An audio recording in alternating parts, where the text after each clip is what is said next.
So we are starting with a fairly advanced part of the text. So self-consciousness 178, the section is already after a number of sections in phenomenology. So it's doubly, triply difficult for you to orient yourself in terms of what is happening. Now, Hegel starts the first section, consciousness, in terms of the question of knowledge, in terms of cognition. Cognition in the sense that how do we know external objects with respect to sensation, perception, and understanding. So he comes to the section of self-consciousness with a certain understanding that consciousness finds itself in the object. Now, that doesn't mean everything is subjective. We always find ourselves in the object or anything like that. But as I explained last time, the properties of the objects that we explain are relational as well. So knowledge is not the transportation of some already established information into our brain, as much as it's a process of forming certain relationship to the external world. Now, when we come to self-consciousness, we are beyond this cognitive, purely cognitive process. We are now talking about intersubjectivity. Now, with respect to objects, epistemology, which is the logic of episteme in philosophy, the how do we know things we know, it's a question of method, a question of methodology, is always in terms of perception. And then we look at the objects, we sort of interact with them, we have some kind of properties between us, etc. But when we move to self-consciousness, objects are not considered to be purely objects of knowledge anymore, but objects of desire. What does that mean? That means you never really sort of look at the book and sort of, have you ever done this, unless you're in a fairly simple philosophy class? Is this book really green? Is this not green? What are the properties of this book? What is it made of, etc.? You just read it because that book looks good, looks maybe attractive, or you sort of want to understand something. So it is a different kind of relationship to the world. So when we talk about self-consciousness, we are not in the domain of knowledge anymore, but we are in the domain of life. Life meaning something that moves, something that sustains itself. And we do that to a certain extent because of our biological constitution, I suppose, but for other reasons, by consuming, desiring, and satisfying our desires and consuming objects. Now, that aspect of it, we haven't talked too much in terms of the basic structure of two self-consciousnesses coming together. That aspect of our relationship to object is going to be fundamental in the relationship to the other self-consciousness. So the fundamental split after the life-death struggle of two self-consciousnesses, namely the master-slave, the separation into the master and slave, the one who is recognized, that is master, and the one who is doing the recognizing, that is the slave, is a mediated, namely relational relationship to the object, namely the slave works on the objects and the master consumes the object. Now, why does Hegel immediately bring about this life and death struggle? Does he not pay attention to the fact that, oh, we might actually share objects of desire, we can actually cooperate with each other, etc.? Of course, he does. This is the most elemental, fundamental way of thinking about it. Now, it is abstract. And Hegel's point is that the simpler something is to explain, the more abstract it is. In order to understand the complexity, the complexity of something, you need to articulate it in the most concrete way. Now, this is not something that you probably not in everyday language use, because you tend to think abstract is difficult and concrete is simple.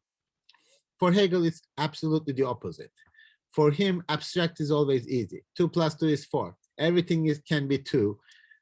It's the most universally applicable, the most abstract thing. It doesn't tell you anything about the concrete nature of those two things. Anything that you put two things together, it'll be four, right? So that is abstract in the sense that it can be applied to anything. And this is most of our thinking, that we think abstractly. We think sort of like humans have DNA and that's why things happen. What does that explain? Nothing. It doesn't explain anything. It just makes generalized abstract statements in terms of that is applicable to all human beings, but it doesn't explain anything about the concrete situation in which, why is this person different than the other person? DNA. Is that an answer? Does that explain to you anything? Oh, their DNAs are different. So what does that explain to me? Nothing. So that's abstract, mainly it's simple, but if you are explaining something simply, it is abstract. If you are trying to explain something concretely in its fundamental relational structure, namely concrete, meaning that it is embedded in a web of relationships, your explanation is going to be much more complicated because it's going to have so many different factors. So this aspect is actually, for Hegel, pretty abstract because he's trying to find different ways in which this becomes concrete. Now, is this distinction clear? Because it is important to understand what he's trying to get at, because this is the most intuitive philosophical understanding. This is why I can never communicate with people properly, because they say like abstract is difficult and concrete is easy. To me, the concrete is most difficult. Abstract is the easiest to understand. Does that make sense?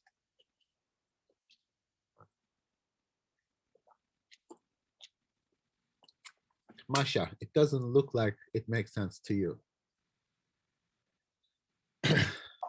No, I think it does make sense, but it's sort of, I don't know, it's hard to really relate it, because when we're talking about concrete things, the argument might be more complex and there might be like more things that are being said, but it feels like with concrete things, I get a better understanding.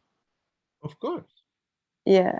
So I think maybe that's why it's still hard to grasp that argument.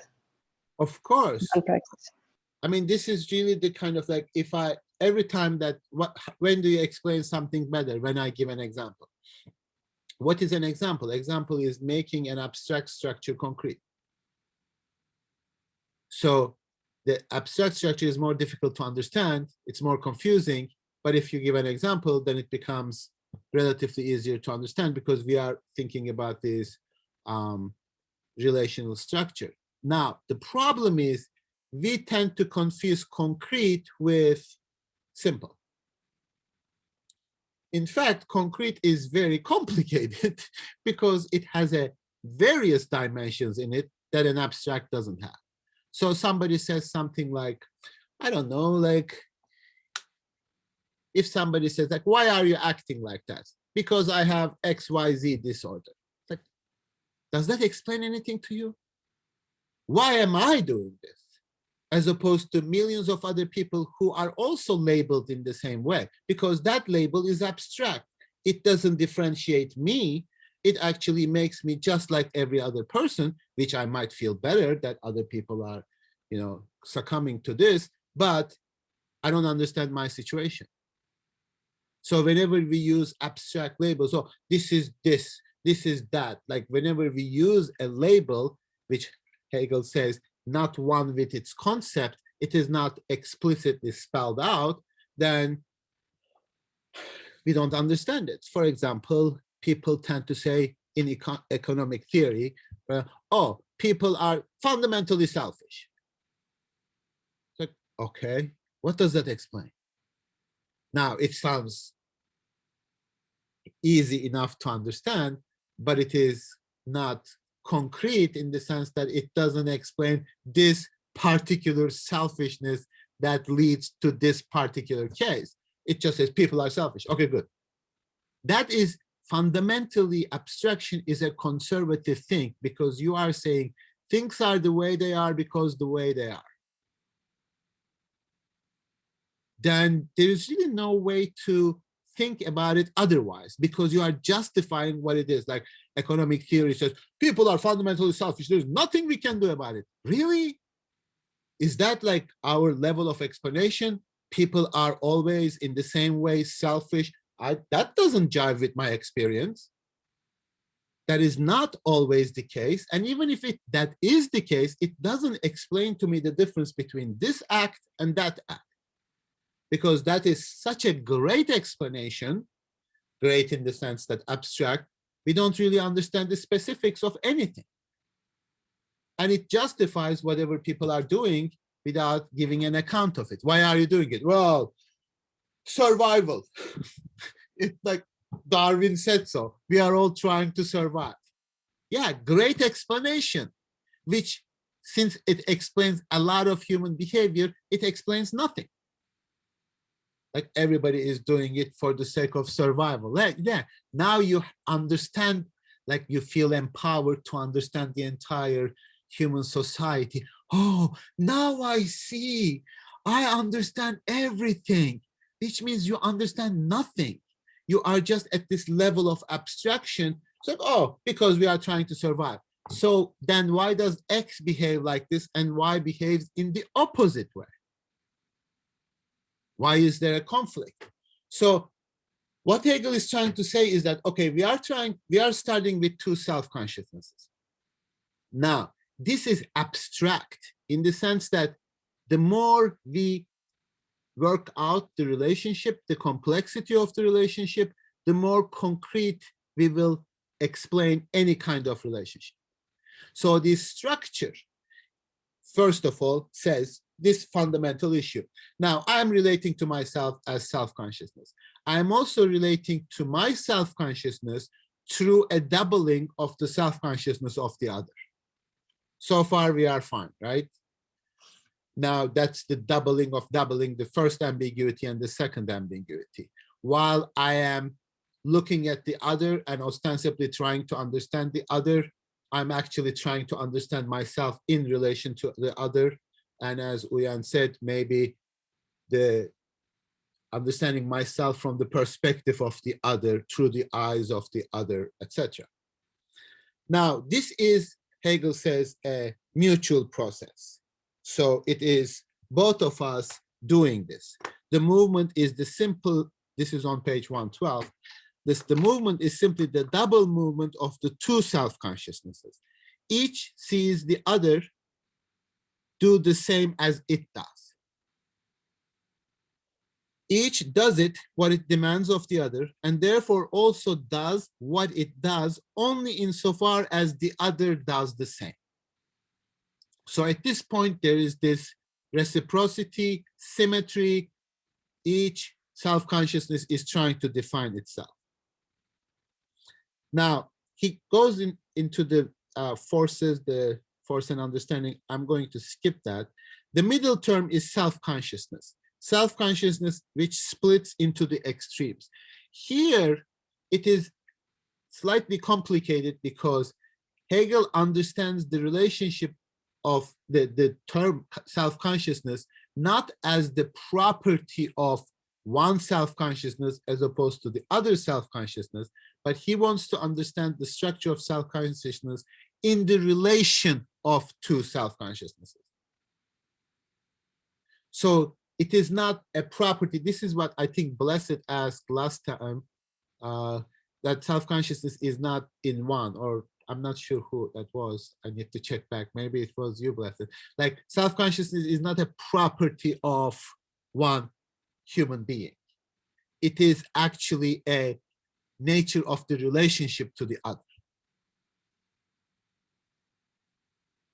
That's why he calls that middle term.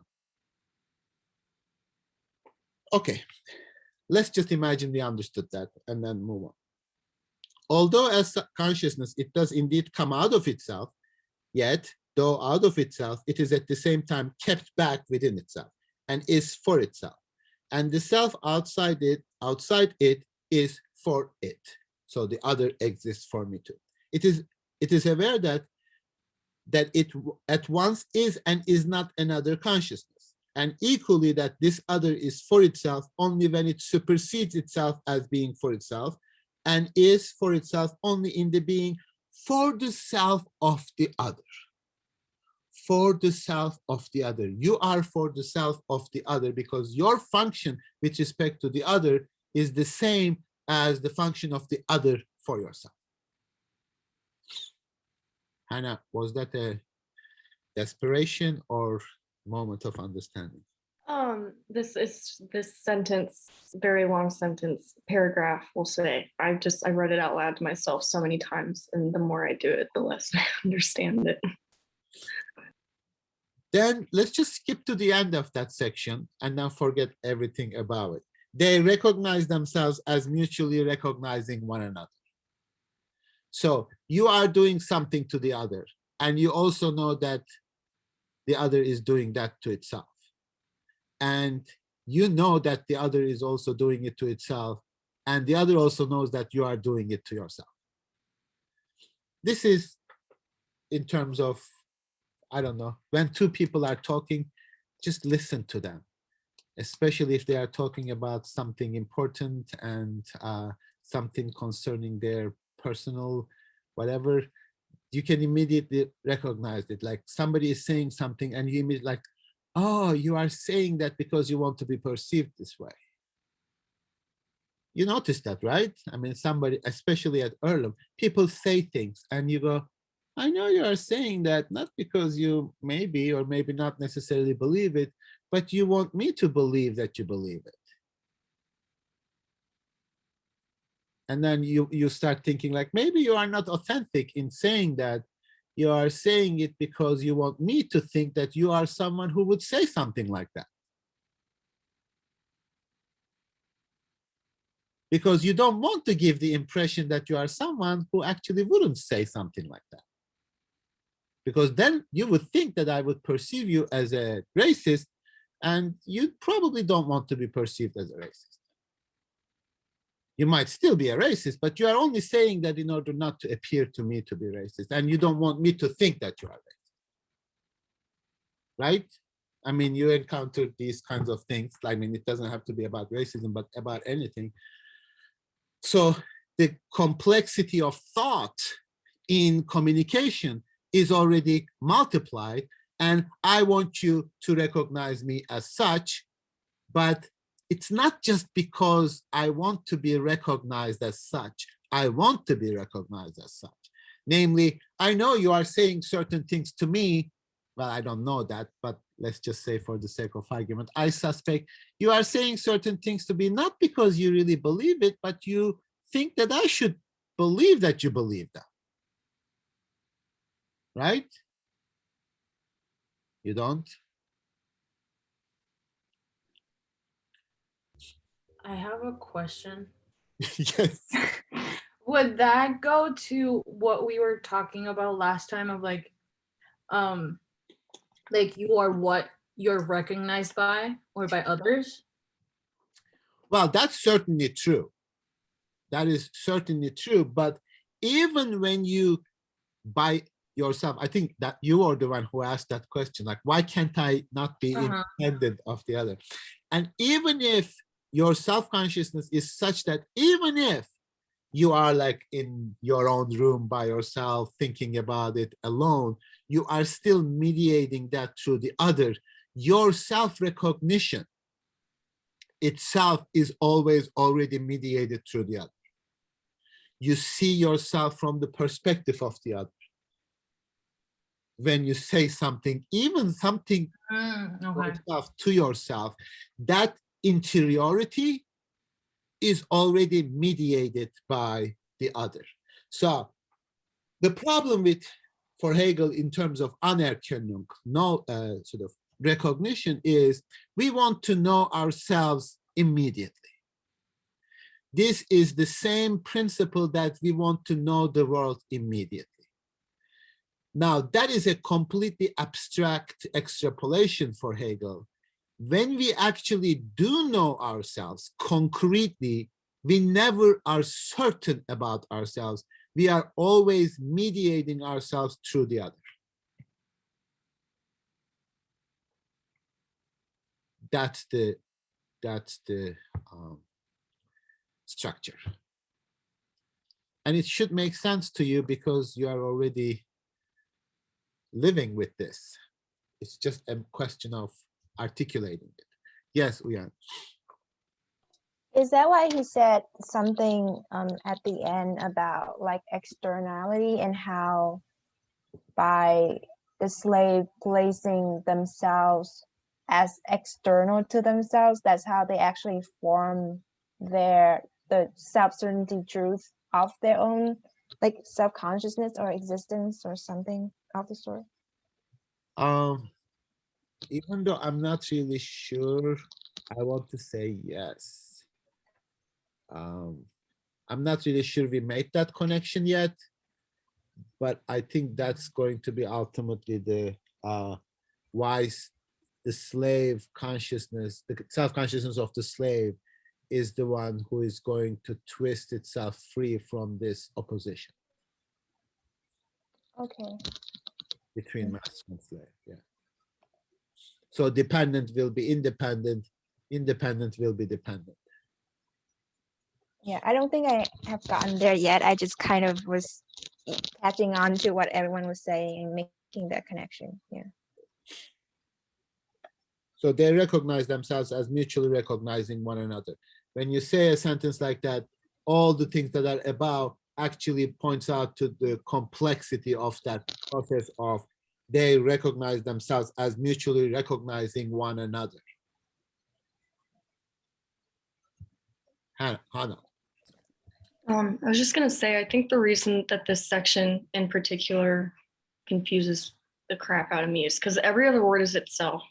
And then there's a lot of like directional phrasing and I lose track of what's being talked about. But I remember reading this the first time and then I got to the bottom sentence, they recognize themselves part. And I was like, oh, so like that's basically everything that's being said just summarized in one sentence. So I guess my question is basically this entire section saying like, we like subconsciously like internalize external influences and like processes without like realizing it. Like after a full day of like having obligations, like we come back into our room, we're like, oh, like I can be myself, I can take my mask off, but like we don't even realize that like all of the interactions that we had that day, like we're internalizing them. Like our, I don't know, does that make sense? That makes perfect sense, and it's even worse because this whole idea of the fact that we can have a maskless existence is itself a relationship to the other. So this notion of interiority, this belief that we have some kind of inner self that is just to us, is already a function of a relationship to the other, ourselves as the other, because we would never even have the concept of being authentically with yourself unless you juxtapose that and oppose that to something like a mask that we show to other people. So if something were just pure self-certainty in and of itself, it would never even be recognized and it would never be something that we are aware of. Just like the greenness of the book is not a self-relation of the book to itself, because the book is green. The book doesn't need the other, well, it needs me as a subject, but the book, if it is in itself green, it would never recognize that greenness. But human identity is not something like that. We are not, even our saying like, I am a purely biological being, if I can say, I'm just a material, I'm just an object. Even that recognition is a relationship that is negated with respect to the other. So, yes, that is what you say is true, Hannah, but it's more than that in the sense that when you come back at the end of the day to your room and sort of process everything that is said to you, you are still not just by yourself. So there is this, what in psychoanalysis becomes a kind of fundamental alterity in your psyche that cannot be overcome. There's a sort of alienation, there's a sort of unconscious, multiple ways of understanding this. Human beings are not objects is not some kind of like beautiful sentiment about the fact that we are wonderful beings, unlike objects who are terrible, etc. It's a very complex sentence when we say we are not objects. There are multiple ways in which we are not self-present. We are not self-certain. Our fundamental being is us fundamentally not understanding ourselves.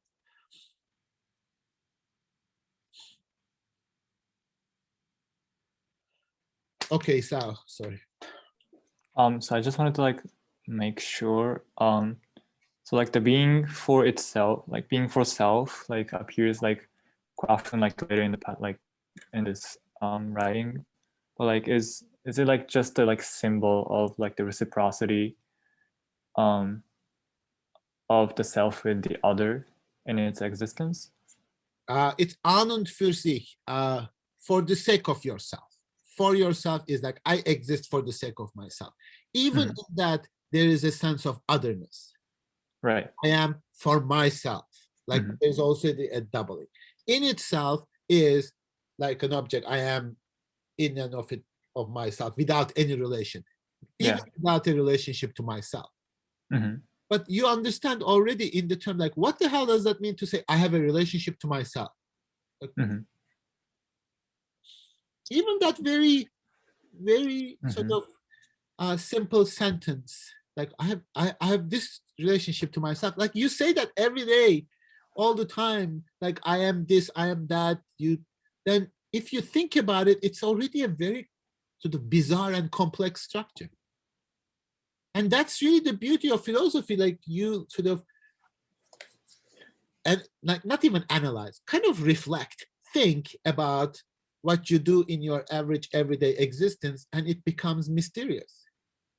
And that's really cool because like we live like in this sort of constant banal existence, which could actually be really interesting if we just would stop for a second and reflect upon this. Like, what do you mean I'm good? Are you good, or are you saying you're good? What's going on? So yes, that's for myself. Like I do something, but it also means that I live for the future in a way that objects don't. Like we are going to take a break now for the future, so that's for myself in order to rest and go to the next session a little bit more rested. That's not something that you can do without having a relationship to yourself, namely thinking of yourself in the future, 5 minutes from now, when I'm going to be more rested. So you are already split into someone who is making a decision or someone who is going to be there in 5 minutes. Right. Okay.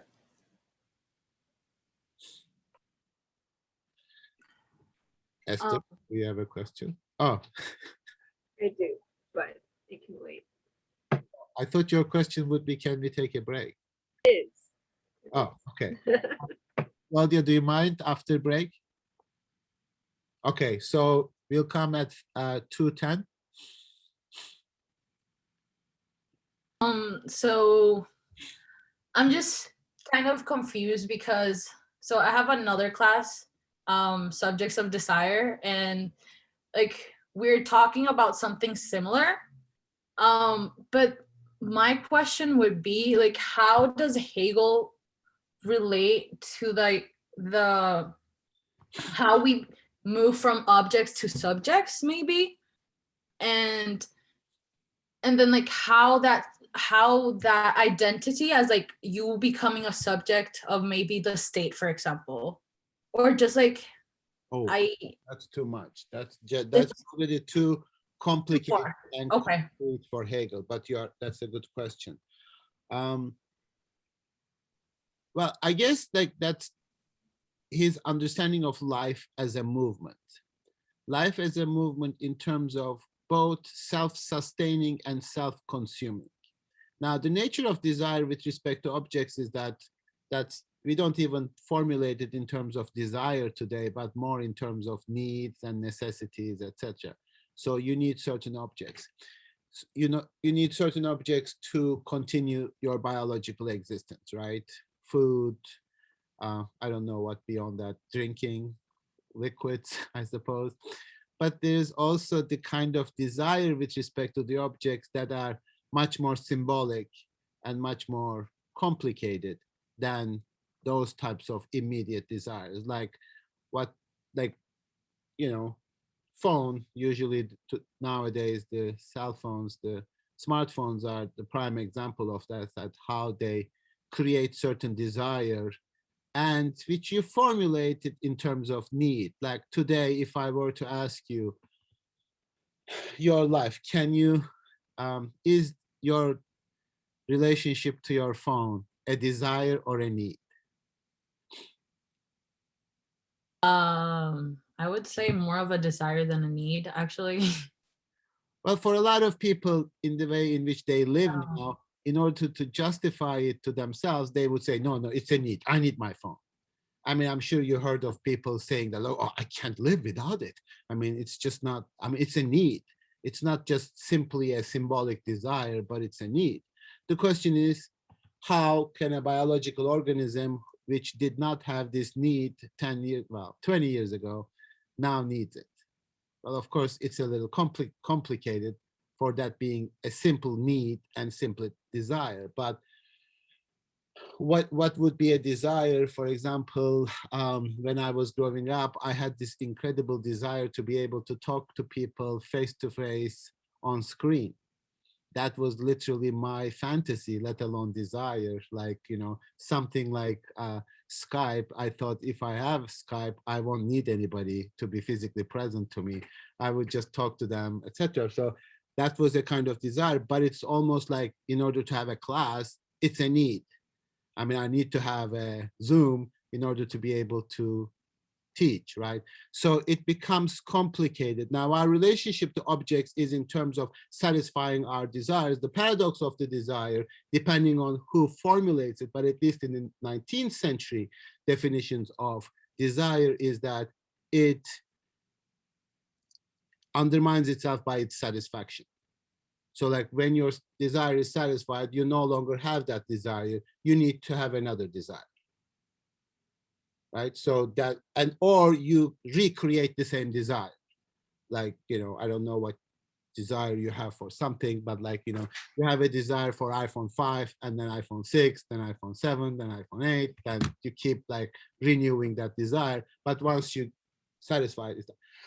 Now for Hegel, with respect to the others, there is also this desire for recognition, expectation of recognition. I need other people. What's that? That's like kind of where I was going, as like the desire of self-identifying, but also like labeling yourself. As like the same thing that you desire like an object, but like how we have come also like to desire to like to have an identity, to like know yourself conscious and you're conscious, kind of. Yes, and that's an excellent way of putting it. We like you said, a desire for identity, which is quite interesting and nice. At this point, my relationship to the other is mediated by that desire. Like, I want you to recognize me. Now, the paradox of this is that I cannot just consume the other and be done with it, like I consume objects, buy an iPhone 6 and then throw it away, or like dump it in a sort of landfill or something. You want the other to be a special kind of being that doesn't just automatically recognizes you, but recognizes you in its own way of being recognized as well. So I don't want you to just like, you know, be mechanical objects in your recognition of me. You are also seeking for recognition. You even understand what recognition is.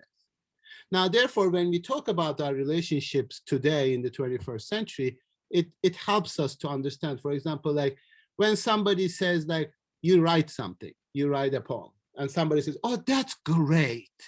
That's awesome. And you go, what are you, my mother, my father? Like, that doesn't really like, you are just playing this role like an object, satisfying my desire for recognition. But if somebody says, oh, I don't like that version, and I read it actually, and I thought about it, and I thought how I would write it, and I think you wrote it really well, then that recognition is much more valuable in terms of satisfying your desire, because you don't want this kind of automaton in front of you recognizing everything that you do.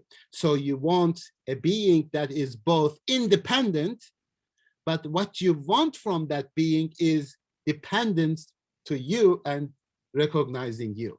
That's going to be the paradox of master-slave dialectic, namely because you want the other to be recognizing you, but you don't want them to be purely slave to your recognition, because that diminishes the value of it. Because then it's like your father. Like I tell my daughter, like, oh yeah, everything you do is great. You are awesome at all times. And then she says, okay.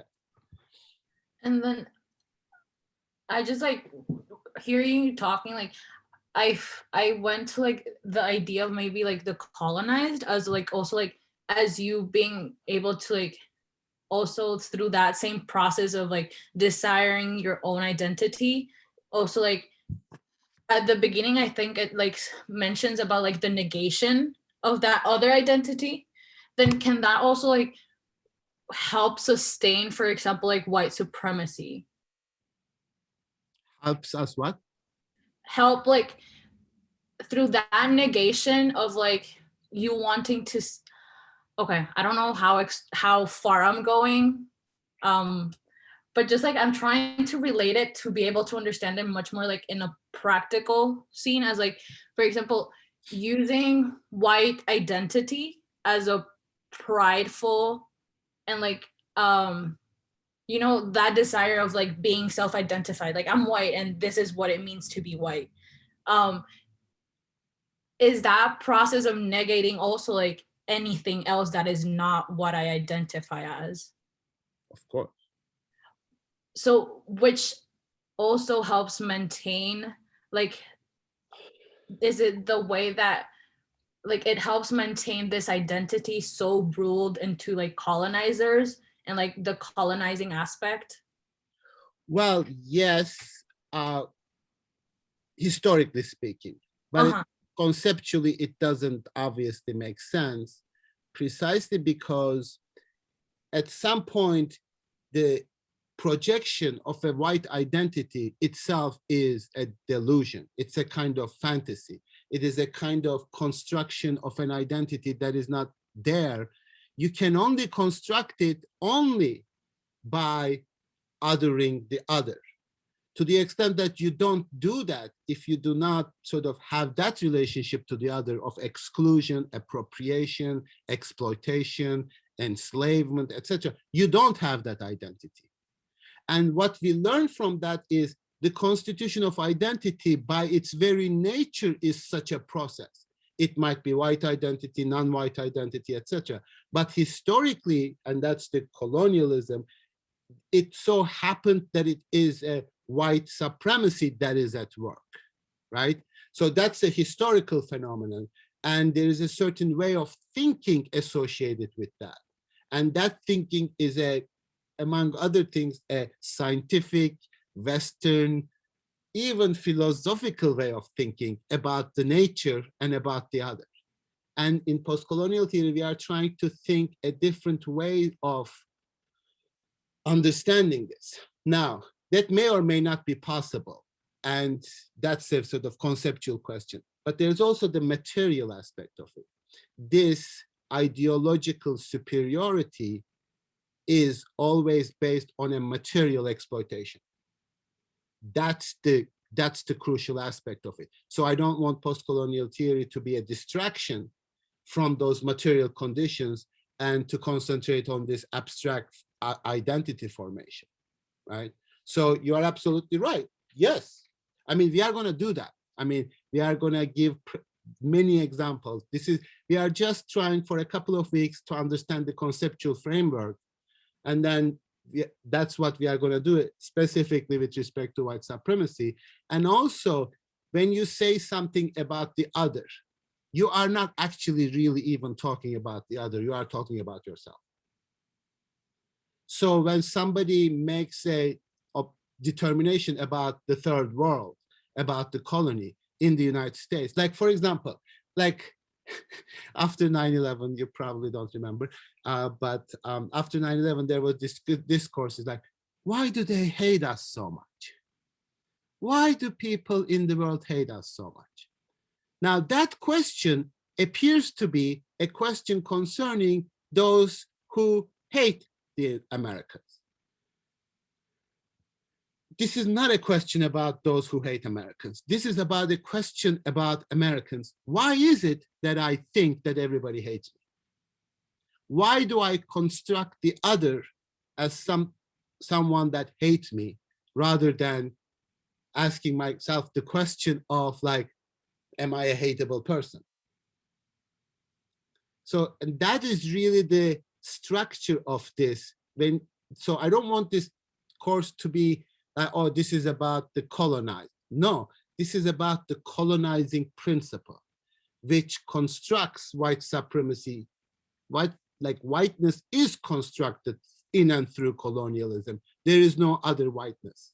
You cannot just sort of say, oh, this is the good aspect of whiteness and this is the bad aspect of whiteness. No, this is the construction of whiteness as opposed to everything that you object to, exclude, appropriate, etc. So, but we'll come to that. We'll come to that more explicitly. So you are absolutely thinking on the right track. Now, in terms of desire, I want to go to that material aspect of it. Some identities satisfy their desires. Some identities always satisfy their desires. Some identities don't. Why? That's the question. Okay, Blessed raised his hand first, and then Daniel.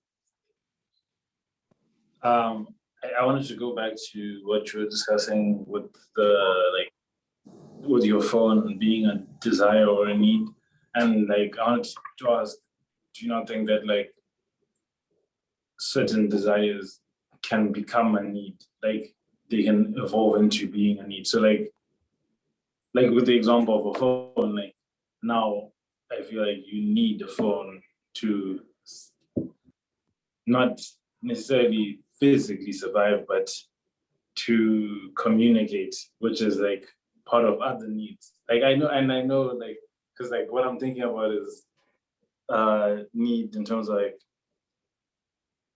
Maslow's hierarchy of thing, and I know you don't like the hierarchy of needs, but then yeah, that's kind of what I'm asking about. Like, can it not then become like a need?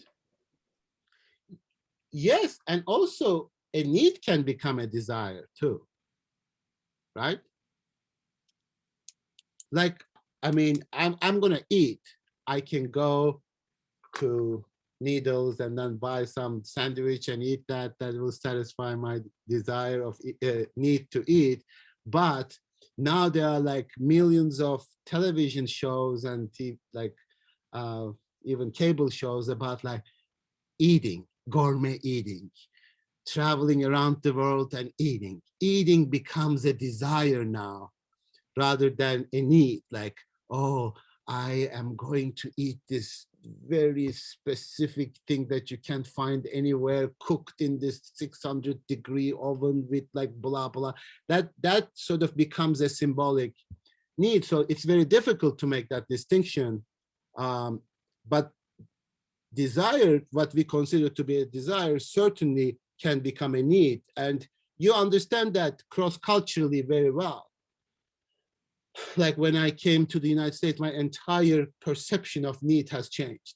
A lot of things that I considered to be a desire, or even a desire that I don't even deserve to desire, all of a sudden became need. And, you know, like people say, I'm poor. It's like that poverty has really nothing to do with the poverty that I understand in terms of satisfaction of your needs, because that's also a relative concept too. So you're right. I think desire can definitely become a need Although I don't agree with the phones, we definitely have to get rid of the phones. So. We need to go back to the flip phones, whatever. Yeah, Daniel. Yeah, I think I have my question is also to the point of like desire and stuff. So like how, I'm thinking like how does an object of desire come to first be recognized as an object of desire? Like when does it change from being just an object to being an object, like when one comes to desire? Because it seems like with the master slave dialectic, it seems like recognition is sort of that, like there's the object, and yet there's like later on he talks about like the work, like the servant like working on the object for the master to consume, which is like, I guess like a strange formulation to put recognition in as like, I don't know, but yes, but how does because I don't think I really get any like sense of how the object first comes to like takes the place as an object of desire, and does he provide any? Yes, he does. That's the part that we haven't read. I apologize for that. That's from page 104 to 111. So you can look at that. You have the both translations, 104 to 111.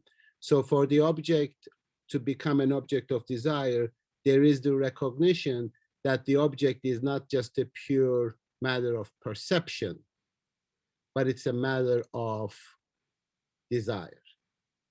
Namely, the object now is defined in the relationship of the self to itself. So you look at an object, when you are trying to know an object, there's a certain alterity, otherness of the object. The object is other than me that I'm trying to know. But in self-consciousness, that object as an object of desire is incorporated into my relationship to myself. I don't look at the chocolate and sort of say, oh, is this brown or is it soft? Does it have a square shape or something? I just eat it.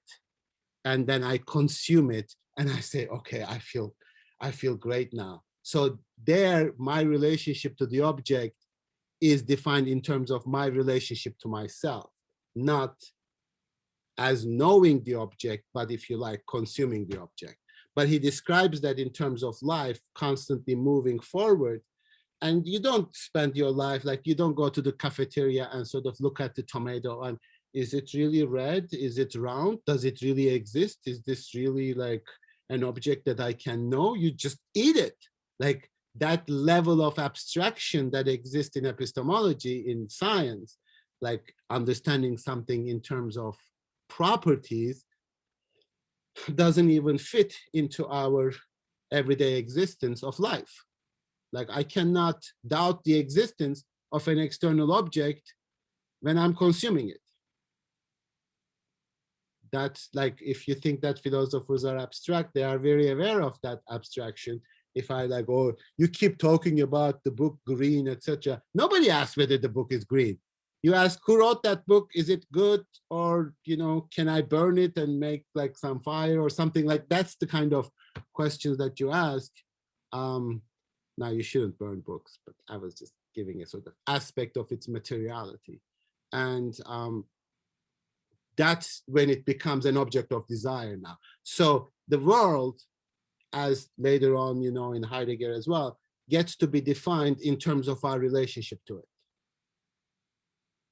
So it's not an object of knowledge now, but it's an object of desire. So like what you're describing sort of sounds like a sublation process, like from perception to like reason to self.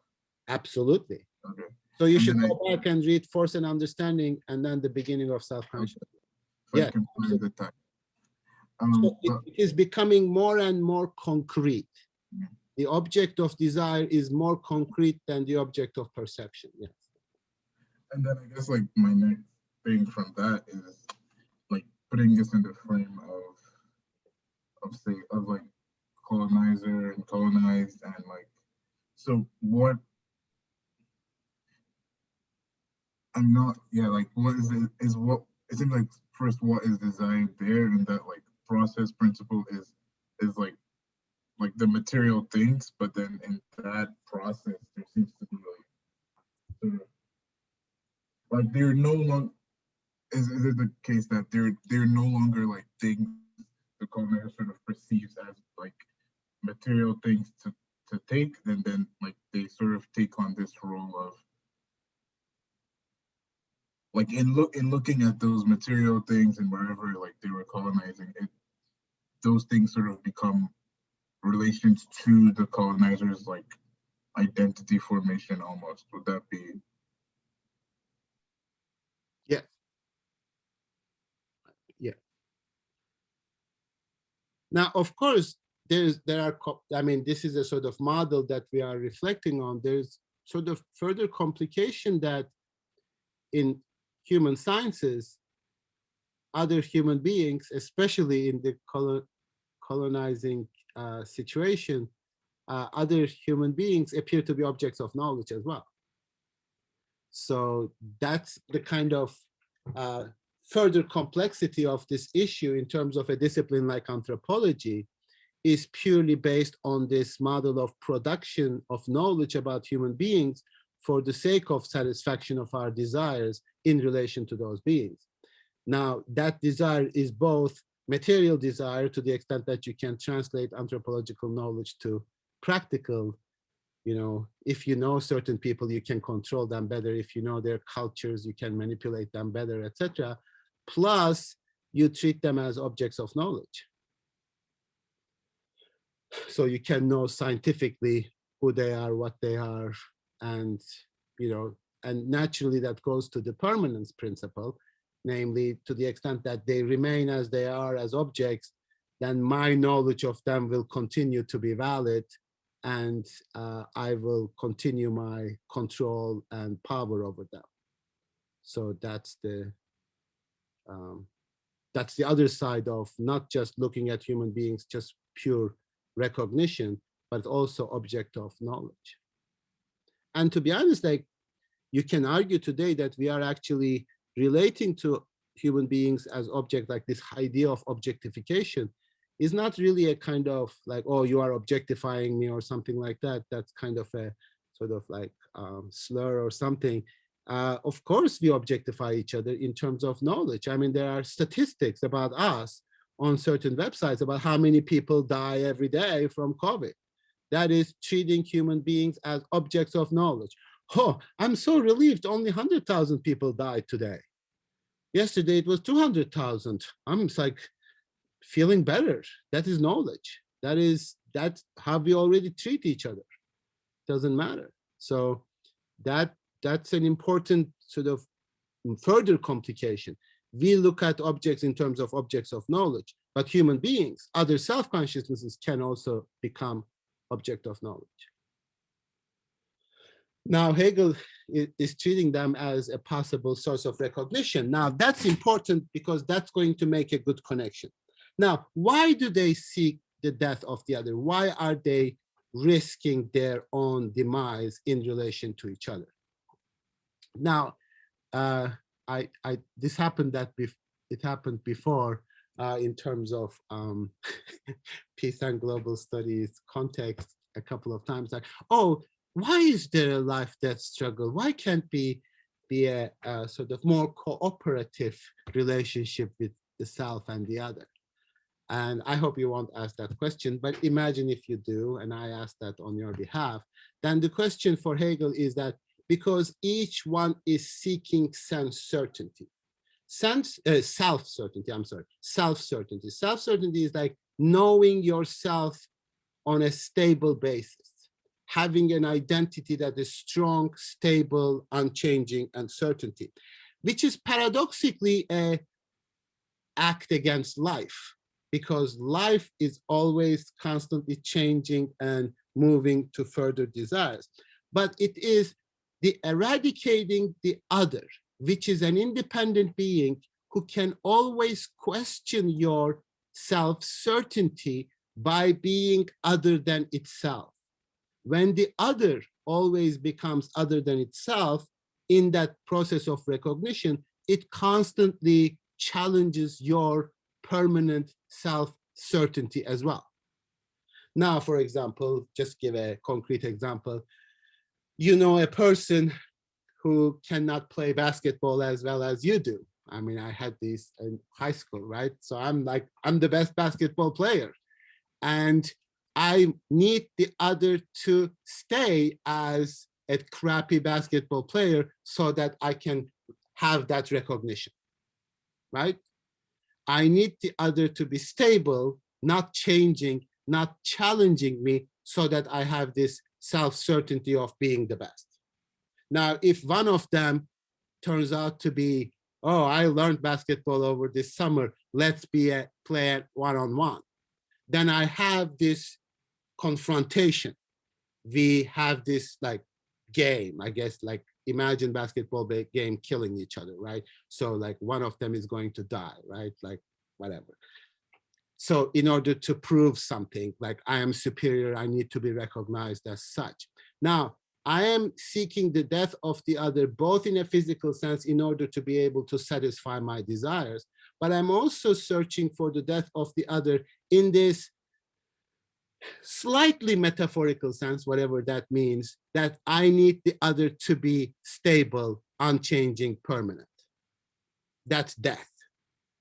I want the other to be self-same because I need myself to be self-same. I need to be certain for the other, and for the only way that I can be certain for the other is for the other to be dead. Now, of course, it can't be dead, because if it is dead, then does not recognize me. So it shouldn't be dead, but it should be permanent in its structure. Now, this life-death struggle, according to Hegel, the each risk the death of itself. This confrontation is sort of like a battle of the wills, if you like, if one of them is going to die. This is the sort of war, like war, but not just like only physical war, but it is a kind of wars that you have with each other in more metaphorical use of the term war. Now, I need the other to be permanent, but the paradox is I don't want it to be always permanent, like infinitely permanent, because infinite permanence is that. So I want the other to be impermanently permanent, constantly being inferior to me. That's the sort of paradoxical structure. I don't want it to die, but I don't want it to not die too much either, to the extent that it can change to question my superiority. Because then I need to question my own self-certainty, because now the other is challenging me. It is not staying in the place that I stay. So Europe, for example, always argues that nothing has changed in Africa for 2,000 years. Africa has no history. Africa is this, Africa is that. This is not obviously about Africa as much as Europe's self-perception of, since Africa is always going to be permanently impermanently permanent, then I'm always going to be superior. So this is not about Africa. This is about European self-perception of the other, and through the other, their own self-perception as always having history and change and progress, etc., as opposed to something that is the other always remains the same.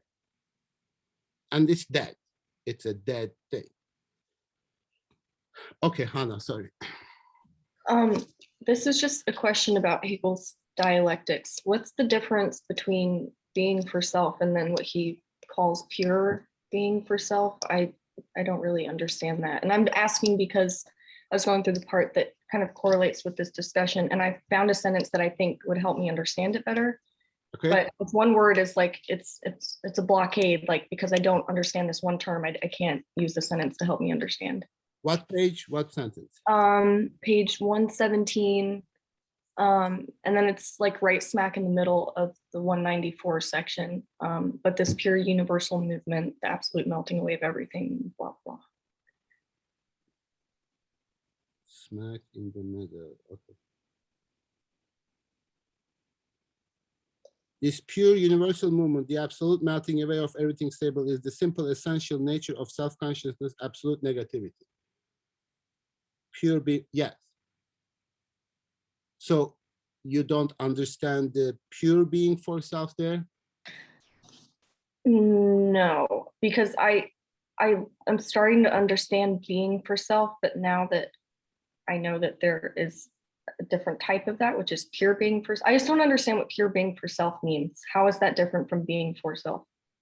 Okay, let me just check the German just to make sure. I have a pretty good idea, but I don't want to speculate before I check the German.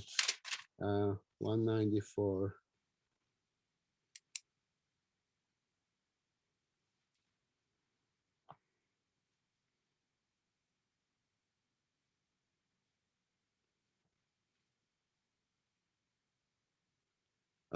Allein ist die Wahrheit der.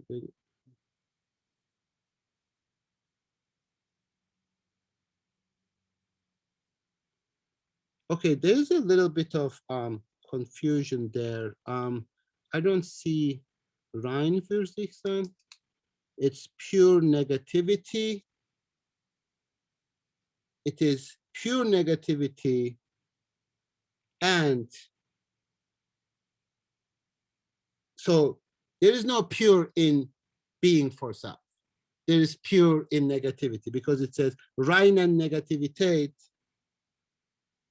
und des für sich Seins in der Tat an ihr selbst. So I don't see the rein für sich sein. So I don't read pure being for itself. Okay, so in the next sentence, then would that mean that it's going to be one of two things? Then it would say this moment of pure negativity or this moment of being for self. So which one is it then in the next sentence where it's talking about whatever that is being explicit for the bondsman? Because the translation is this moment of pure being for self is also explicit. Okay, this moment, okay. Yes.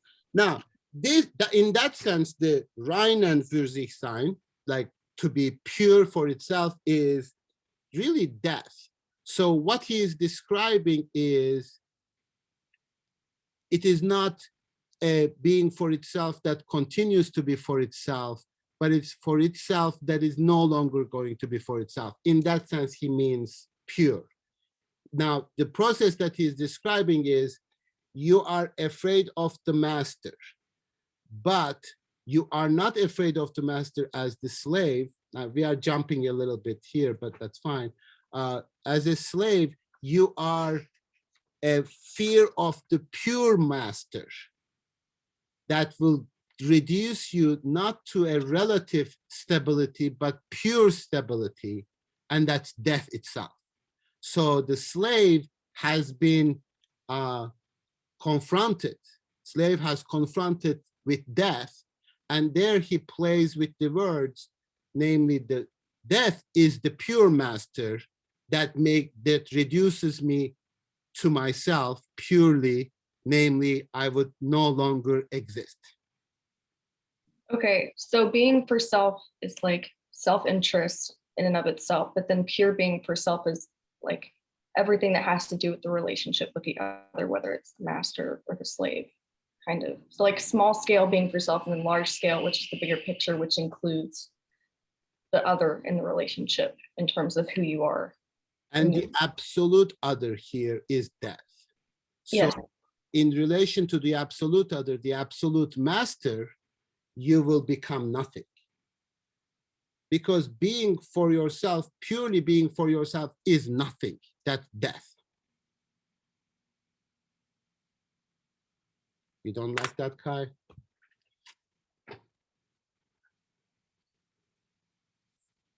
No, it's not that I don't believe you. It's more of as I was making a very morbid joke in my mind. That is all. Which is? Oh no, just that that sounds very nice right now. Not because of the class, just because of stress. Oh, being for self, like, yes, actually, that's a very psychoanalytic approach. Like, that's what Freud is actually articulating in terms of this death drive as this like pure repose. Like there's the desire to go back to a previous state. That is really a best way of expressing the kind of stability. Now, this is the paradox of life, right? I mean, you are constantly tired, right? That's life. If you want to rest, that's death. So that's really a problem in terms of our understanding of ourselves, because that's sort of the movement. Now, with respect to master-slave, what happens to slave is that, yes, I mean, you understand this now, we are going back, but the slave becomes slave because it loses this life-death struggle. It loses this life-death struggle not by dying, but recognizing the other, right? So master needs to win, but doesn't need to kill, because if you kill the other, you will never be recognized as such. So you need the other to lose, right?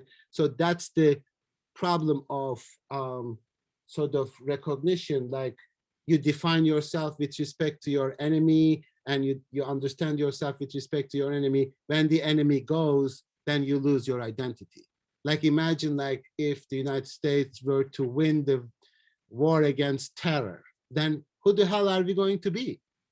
Like what are we going to be if we just sort of eradicate terror in the entire universe? It's like that doesn't make, because we define ourselves in relation to terror that we need to, you know, constantly beat.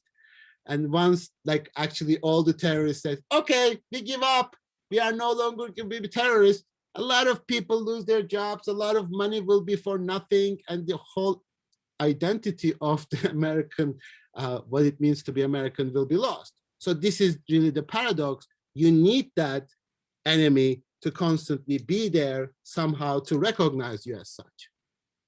You don't actually want to annihilate your enemy. That which you want to annihilate is something else that we can talk about. That's also an annihilation of yourself anyway. But what master then recognizes, the slave then recognizes is, yes, I am sort of subordinated in this process. But what am I afraid of now?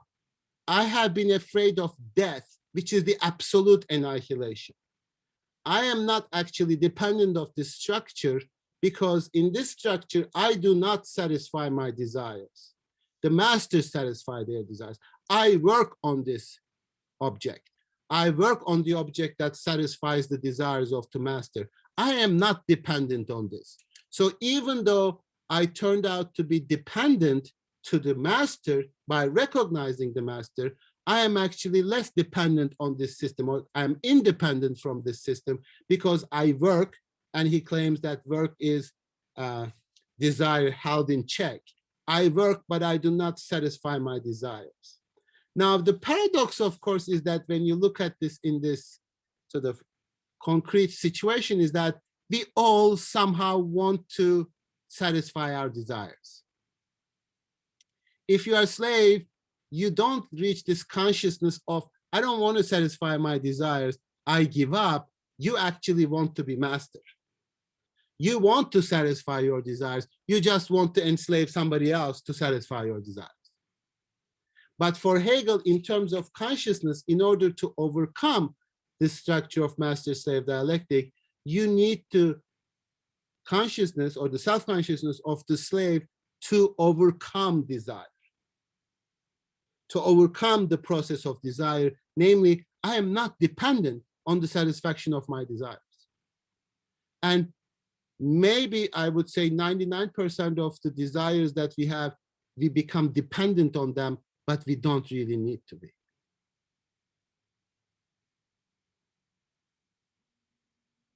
And then you spend your entire life, including your education, in order to come to a position to satisfy your desires. You build desires and you work on satisfying those desires. Sometimes to justify that to yourself, you say, oh, those are needs.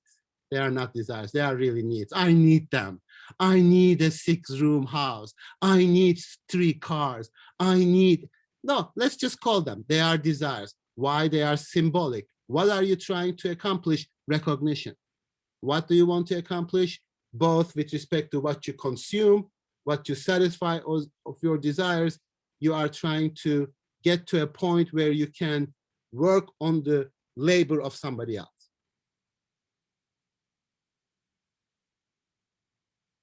So maybe, okay, I'm not recording this part because it's stupid. I can't shut up quick enough so people forget their question.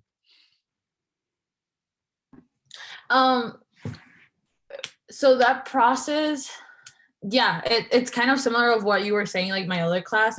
And like from this comes the idea. So like ideology as like the process of creating like of like, for example, like gender roles,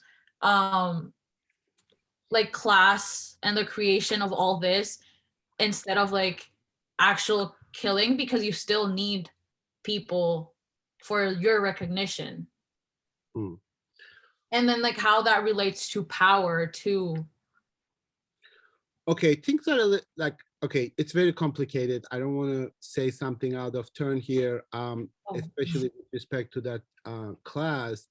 I think that with respect to our understanding of power, and if you read Foucault and especially history of sexuality, the issue here is not like suppression of authority, but really the production.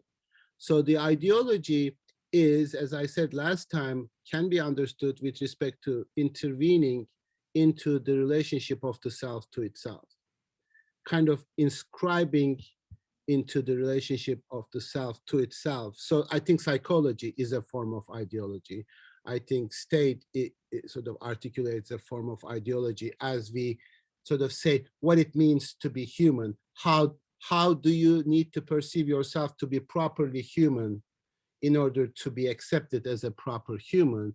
And that's really ideology. Like you need to be free of mental blah, blah. And if you do, you have to take care of it because you are like a machine. If you have certain problems, you need to get rid of them. You should not live with your problems. I don't know why, etc. But it is really never suppression of identities for Foucault, but production of identities.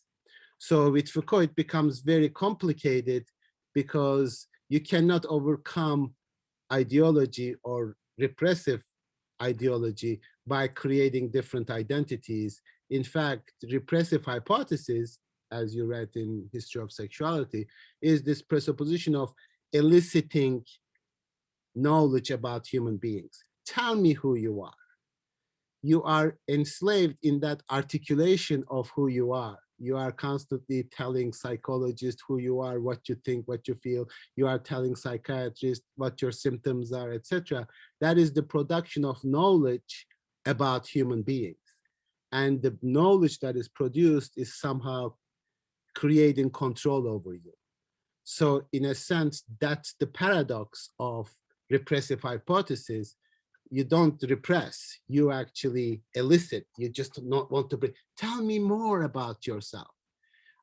Only by talking you will be free, all the while not recognizing by talking you are actually subjecting yourself to these structures. So that's very complex. So with Hegel, we are just trying to learn the basic building blocks of this complex relationship. Now, when you get to Foucault, it becomes like really complicated because there's Discipline and Punish, and then History of Sexuality, where knowledge is power takes a different kind of form, which we will discuss. Actually, you will find it interesting. The next text we read, Timothy Mitchell's Colonizing Egypt, how we colonize through knowledge, through actual physical, scientific, social scientific knowledge, and how we colonize ourselves with respect to that. So again, this is a lot of promise and not much answer, but we are going to hovering around these questions.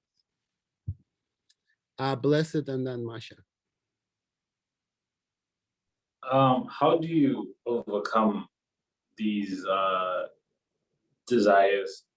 Like, how does like if we discussed like the desires and needs are always like changing and they're not constant. Well, you can't, it's not like it's like a singular thing that you're like, okay, I just, like you just overcome the desires and you yeah, because like they're continuously changing and they mix it's like a mix of both of needs and desire. So like how does that work for Hegel? Well, it doesn't. Of course, you just recognize that you are free from certain desires and you overcome them by not satisfying them, ironically. So then you realize you are not dependent on them. So that's the recognition of the slave. Now, of course, in a real life situation, you will say, oh, somebody who did not satisfy their desires want to satisfy their desires, because that's the ideology that is perpetuated on people. Like if you are poor, once you get rich, you are going to live just like rich people. You are going to satisfy your desires without consideration of any human being. That's the paradox. I mean, that paradox in the sense that, I mean, not paradox, but the tension, let's say, because the overcoming desire cannot be overcome by satisfying it. Desire always produces itself when it is satisfied.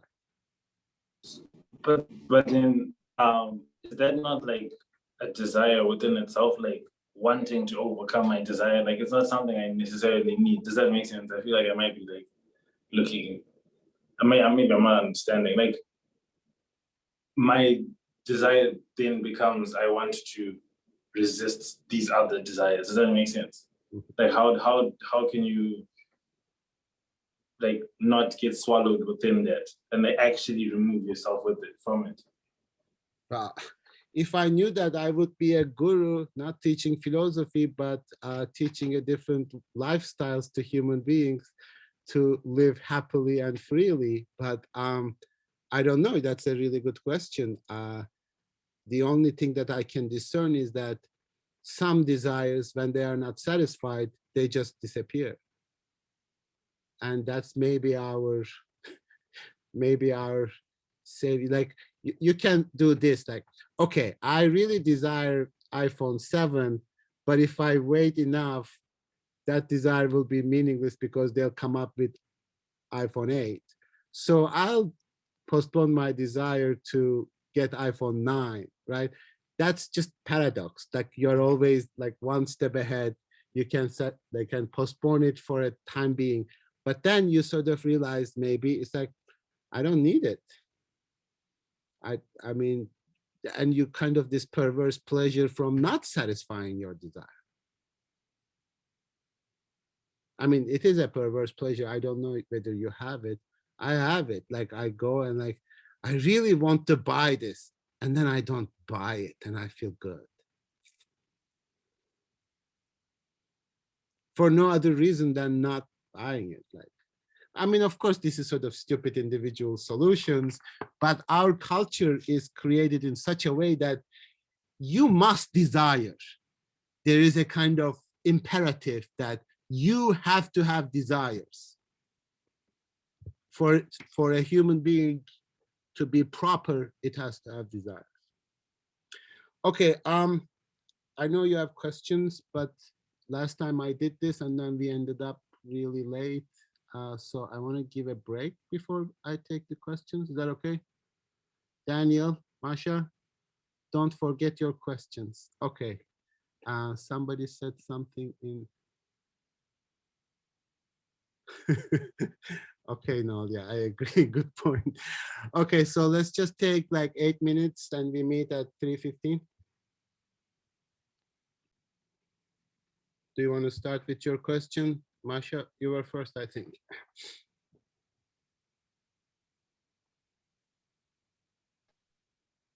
So yeah, my question was about the master and slave dialectic. So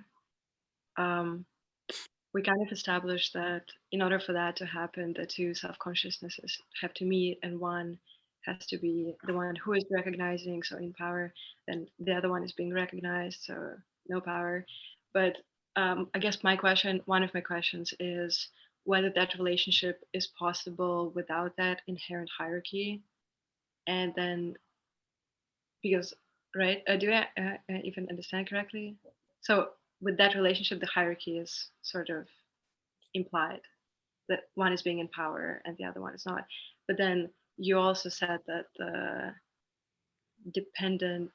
the independent becomes dependent and vice versa. Okay, So then, we went through that pretty fast. Like, let me just very briefly. So the initial confrontation between two self-consciousnesses, according to Hegel, does happen on a reciprocal basis. yeah, So that relationship is not hierarchical. Hierarchy appears in the recognition, namely after the life-death struggle, the one that sort of backs off in that relationship and refuses to die and says, okay, I'm recognizing the master, or I'm recognizing the other, becomes the slave. yeah. I'm sorry then, my formulation was not really correct. Yeah, so after the recognition process. Yes. But then we also sort of mentioned that the one, like the independent becomes dependent on that because the identity depends on the fact that they're master, let's say. Yeah. So isn't it vice versa? Isn't like that the master becomes enslaved by that fact, and that the slave gains the power because Yes. Yeah. So the first moment is the mutual attempt of self-recognition. The second moment is the separation into master and slave. This is on the section of 115 when he says, I jumped ahead just a second. No. Where am I now? Freedom of self-consciousness. 189. I don't know where 115 comes from. That's the page 115. 189. The former is Lord, the other is bondsman. That one of them appears to be the essential nature that is recognized, the master, and then the slave is the one that recognizes. So that's the hierarchy that is built. Now, what happens in this process is the master continues the enjoyment of the objects of desire, because part of the idea of being recognized by the other as being a more proper subject who can consume those. So this is, you can even observe this very readily in terms of our relationship to the other cultures. Like, we constantly say in the United States, I mean, we don't say it, but some people say, like, we are the greatest nation on earth. We need to be recognized as such. And that somehow gives us an enormous license to satisfy our desires in a way the others cannot. And then we complain about that when we can't, like, oh, I don't want to pay $2 for gas. That's too much. I want to like pay only $1 and then consume other things, etc. So there's kind of an economic advantage that is associated with being recognized. Now, what Hegel is trying to explain in terms of this dialectical relationship is that, as you said, through work and not satisfaction of desire, slave becomes the independent and twists free from this relationship in a way that the master becomes dependent not only on the slave, but also on the satisfaction of its desires. Hence, colonization is never a process that the colonizer freely would give up because they are dependent on it. So it will never come from the fact that, oh, we are going to give up our power and we are going to liberate the other, etc. That's never going to happen. And that's the recognition in the decolonial project. And if you give a kind of freedom to the other, it's not because you want to actually twist free from the enslavement process, you actually want to solidify the enslavement process even further. So, but for Hegel, slave is in terms of conceptually, slave is the one who can free itself from this dependent master-slave dialectic and moves on to the higher or a different level of self-consciousness, which she calls Stoicism. Stoicism is, as you know, a particular relationship to the desires, not necessarily being enslaved by your desires as the master is. Does that make sense? Oh, really? Okay, good. Ima, Daniel, and then Ima. Is yours long, Daniel? Yeah, you can skip it. I've forgotten a little of it, so yeah. Okay, good, Ima. I just have a quick clarification. Are you saying that the slave decides to be the recognizer? Because I don't know. Yeah, I was just confused on what you said. By confronting this life-death struggle, the slave is the one who, rather than dying, saying, I recognize you. Slave does the recognition, and by that recognition becomes the slave.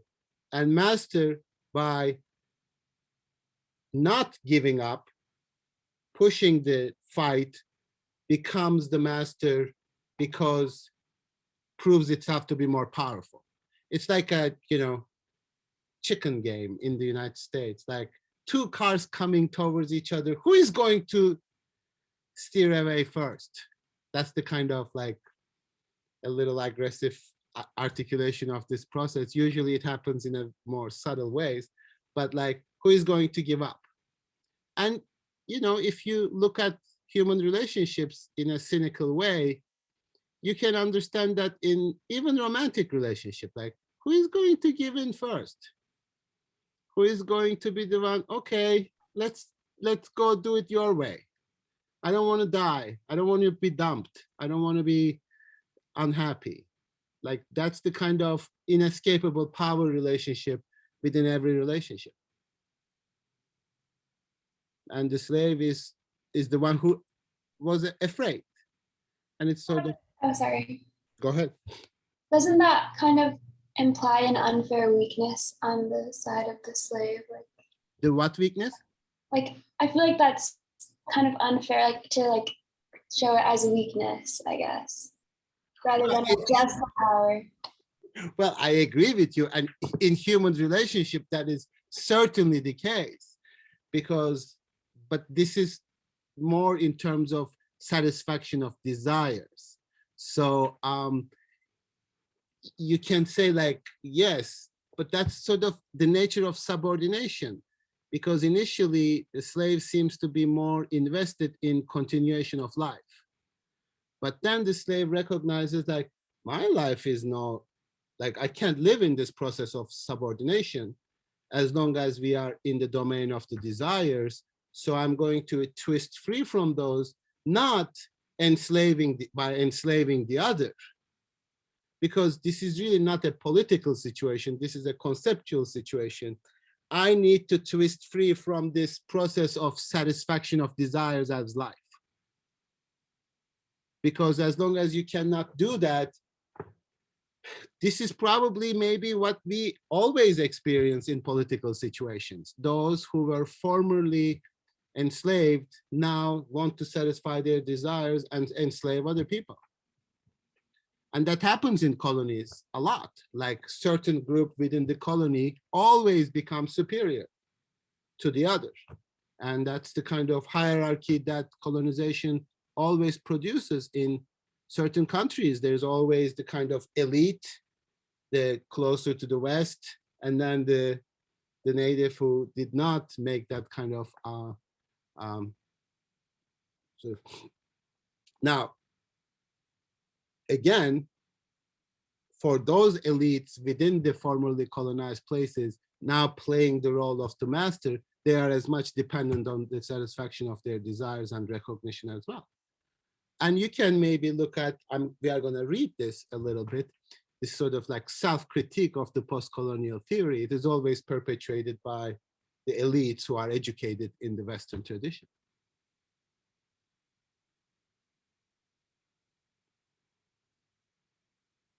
That includes myself too. So Daniel.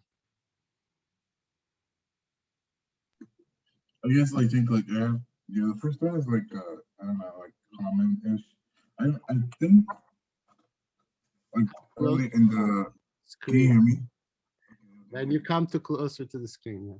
Okay. So like in the first time we talked about like how like I what I was thinking was that like is what at least our culture, whatever society offers is more like is less so that oh you have like more things to desire, but more in the sense of like you can like end your desire by getting this thing.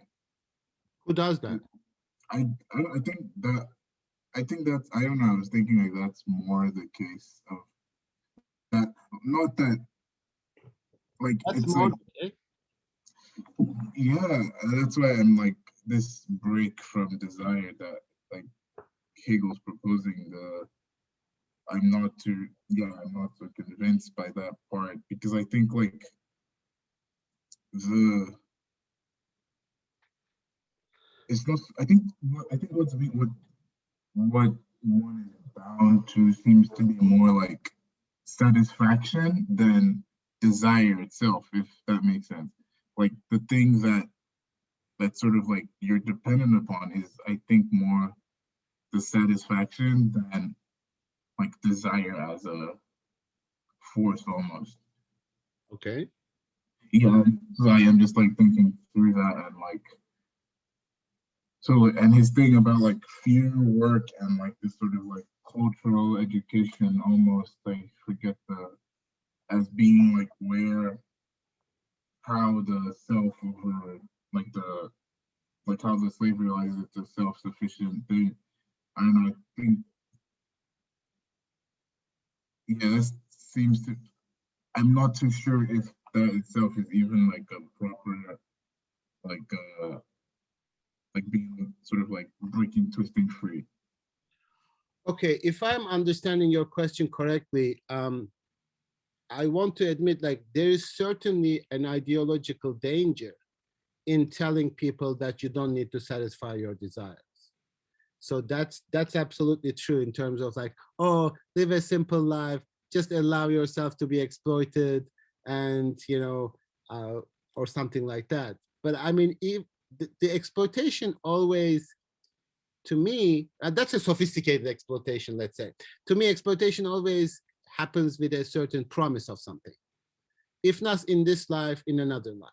If you are trying to do in this religious one, like you might suffer and not satisfy your desires and be enslaved in this world, but in another world, you are going to be rewarded by this. Now, that's one aspect of it. But if you are sort of talking about a kind of postmodern perpetuation of a kind of lifestyle in which you are living simply in small houses without satisfaction of your desires, etc., that is still the production of certain desires. So like, you know, this kind of new sort of tiny house movement or something like that is still a kind of projection of a lifestyle, a projection of a consumption idea, etc. That might in and of itself be problematic and not overcoming of desires. What he's talking about here is that the self-certainty that you are looking for is never something that you can find by satisfaction of your desires, because it never gives you the stability that you are looking for. So when he says work, on the other hand, is desire held in check, this is on page 118, fleetingness staved off. In other words, work forms and shapes the thing. The negative relation to the object becomes its form and something permanent, because it's precisely for the worker that the object has independence. So then I recognize I cannot be who I am, I cannot be self-certain by the satisfaction of my desires, because that never gives me stability, that gives me further desires. Because desire is fleeting, but when I don't satisfy desire, ironically, I get a kind of stability. as a slave. Now, you can, of course, question that in a practical situation as to whether that really happens, or this is yet another ideological trick that you play on people who should not desire more than they can satisfy or something like that. But I think the problem is capitalism at this point works in these two separate but related axes. First, the marginalization. We don't really care about you. We put you in jails, we sort of marginalize you from the society. But for the rest, it is the production and reproduction and reprogramming of your desires. Even in the economy of lack, you need to have desires. There is a style of being minimalist. There is a style in being a guru or some kind of like person who is like, you can articulate a kind of consumption of identity even in that. So I think what Hegel is saying is really this idea of stoicism. When we move to the next stage, is the recognition that I'm never going to be who I am just by a subject that satisfies its desires. I'm never going to win that game. And even like I might win it, of course, because I can make a lot of money and satisfy my desires, but my consciousness will never reach that recognition. So this is the question that you need to ask to yourself when you go to college, when you are here, like, why are you learning? Are you trying to learn certain tricks and skills and knowledge in order to produce and satisfy your desires? Or as we sometimes say, are you trying to have a different type of life? And if that life is still taken back to the consumption, namely, are we teaching or selling you a lifestyle, a way of being, or are we trying to educate you in such a way that you can have a different self-relation without necessarily marketing it through a certain identity? So that's, I'm not sure whether that's what you were asking, but come back, yes.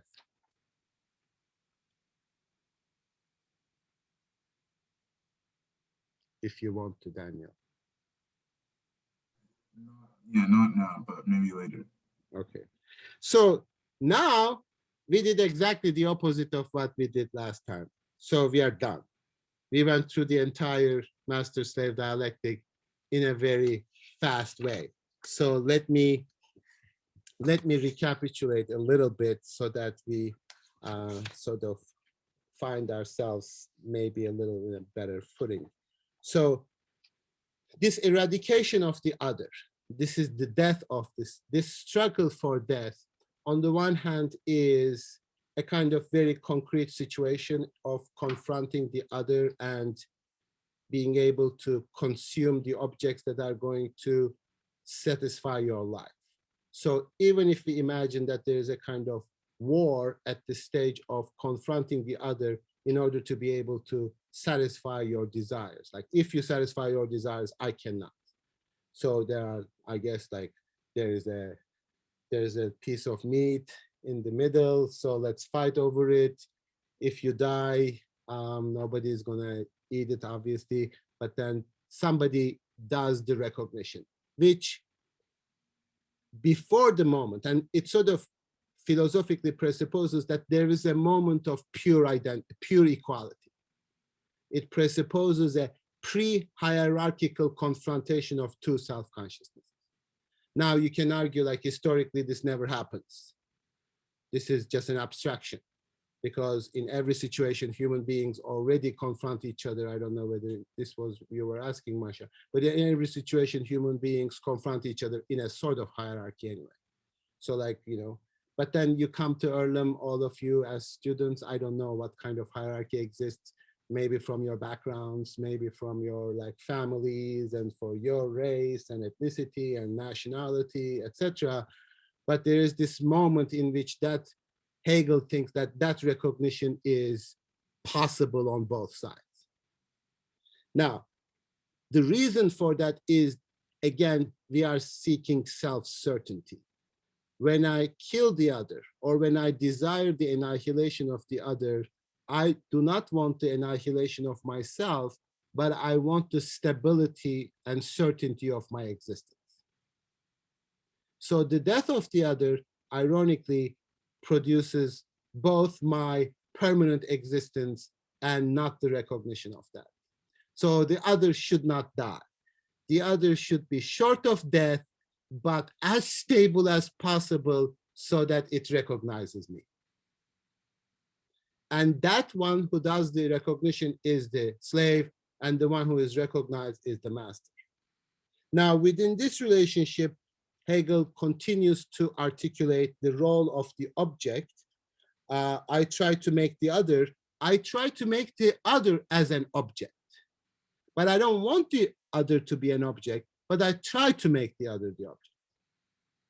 Because by trying to make the other the object, I try to make it permanent, but I also want recognition. I don't want a recognition from the object. I want a recognition from an independent being. That independent being is being another self-consciousness. Now, ultimately, one wins, the other cowers, the other one caves, and this paradox, this dialectic of I want to kill the other, but I don't want to kill the other. It's always that tension, because killing the other will ultimately kill you, and that's really this is the problem in terms of understanding the role of the that life-death struggle. Now, once this is achieved, once this sort of master-slave separation achieved, then the slave is the one who is working on the object.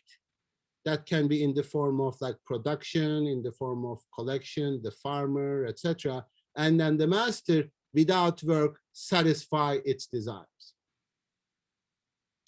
Now, what that does in terms of relationship, according to Hegel, and this is the sort of dialectic of life, like as you become the independent and recognized master, as the process goes on, you become more and more dependent on this process. So like the winners are becoming the losers because the winners are somehow dependent on the structure that makes them winners, and they want to preserve that structure. And as the one who covered, who is constantly working, now the slave recognizes that I don't need this in order to be who or what I am. My existence is actually independent from this because unlike the master, I'm not dependent on this anymore. Now, if you look at it, it's a brilliant strategy because in every power relationships, you recognize the one who has the power is much more dependent on the power relationship than the one who doesn't. Now, of course, materially, that might manifest itself differently, but in terms of self-recognition, right? So you need me to recognize you. I don't need you to recognize me. You are not even recognizing me. I'm working. I'm working on the object, and I have a different relationship to myself in a way that, yes, as a human being in a particular situation, I might be dependent on the continuation of that because I need to work, I need money, I need money to survive, etc. This is all true. But ultimately, if somebody is going to overcome this dichotomy, it's never going to be the one who is dependent on it. So when somehow, I don't know, like when next thing is going to be like Amazon arguing like, oh, we should get rid of capitalism or something like that. It's like, that's never going to happen. That's never going to happen that those who are dependent on the system are going to overcome that system. And that's Hegel's understanding of how we can translate that into the colonial structure. Despite all the intentions, despite all the good talk, etc., colonizer will never overcome the colonizing principle. It might make it more subtle, it might modify it, it might make it more workable. And ultimately what you need to look at is who is continuing to satisfy their desires and who isn't. Who is making the money, who is having this material wealth and accumulation of wealth, and who is not. So we can talk about identity in terms of who is really powerful, who is not, who is really the master, who is not, etc. And symbolically, you can play this game. I mean, even the freaking president of this country plays the role of being a victim, right? But the question is, who is benefiting from this material? That's never going to change. I mean, it's going to change, of course, but those who benefit from that will never going to undermine that. Yes, Daniel. So like does Hegel take like desire as like a problem almost to sublation? Yeah. Yeah. Okay. And you can argue like in a certain formulation, we have never really moved away from master-slave dialectic in history ever. Because that's all this, like, because I don't even know whether he thinks about the complexity of the notion of desire, because it is. Yeah.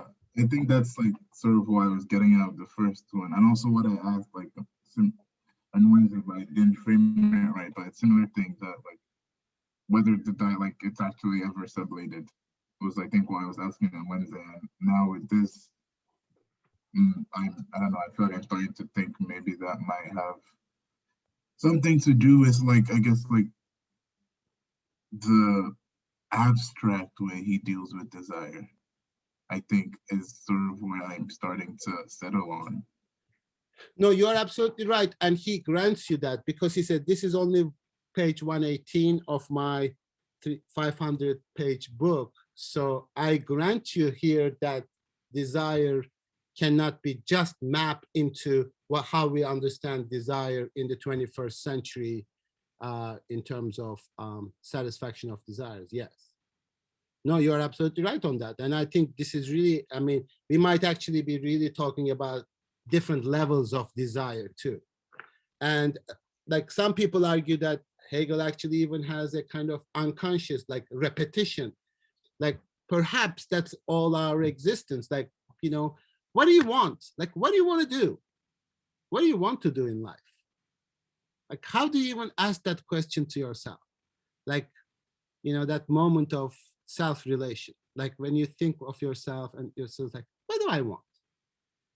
Like, that's an incredibly, if you ask it seriously, it's a really disarming question, because most of what I want, I don't even want it.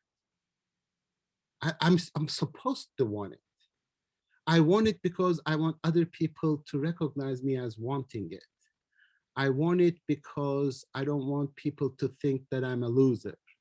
I want it because I don't want to, you know, have this image of myself living under a bridge by myself at the age of 50, whatever. So these kinds of projections about never really having that pure relationship to yourself in which you can even ask this question. That is mediated multiple ways in which you you sort of put those ambiguity into your self-relation. And even that recognition, like, should I even have a relationship to myself that is pure and immediate? You don't. So you need to make it concrete. Don't have an abstract relationship to yourself, have a concrete relationship to yourself, which is very complex. Yes, no, yeah. I'm just wondering where the reality of like Hegel being all of this also applying to Hegel as he's writing this ties in. Like, he can't have a pure self. He's not this like dead, objective, stagnant being. I don't know if this question makes sense. It's not even really based in the text or anything, but just like this text in itself can't be pure objective at all because it's written by someone who all of these complications apply to, I feel like. No, that's absolutely true. And to the extent that if you read this as the opinions of Hegel, they are worthless. Just throw them away. Uh, but this is the sort of philosophical thinking. Like, I don't care about Hegel at all when I read Hegel. But to the extent that this is a philosophical thought that I'm following and not simply agreeing with Hegel or disagreeing with Hegel, but is this a proper analysis of my own existence? Is this the proper analysis of my self-perception? Now, of course, it becomes complicated because I cannot evaluate somebody else simply on the basis of my own opinion, because my opinions are already built by other people. So whenever we say like, think for yourself, which is probably one of the most stupid things that people can say, think for yourself, there's already millions of people thinking in that process when you say that, or you imagine that you are thinking by yourself. So you really need to go through this and try to figure out how much of it is a concrete articulation of your situation and how much of it is an abstract opinion of somebody else who died in 1831, I think, yeah. So no, I mean, you're absolutely right. I mean, he was German and he had these delusions about the Prussia purely sort of rational state or something like that. He was incredibly racist in a sophisticated way even. So as a person, he's worthless. But somehow something was thinking through him, which is kind of compelling. And I will never sort of, when I think of Hegel, I never really think of the person as well as the kind of way of thinking that it represents. And in fact, you can also say to Hegel today, like, oh, you are wrong about your own understanding of yourself. Because with him, you realize like you are not the master of your own thoughts.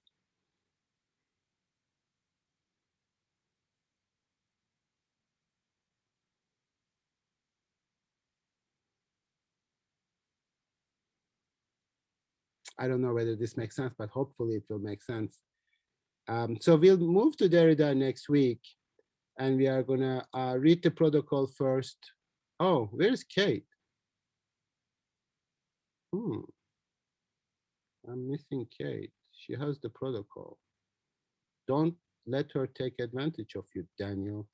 So if you write the protocol. Yes, Masha. Masha, did you have something? I think you raised your hand.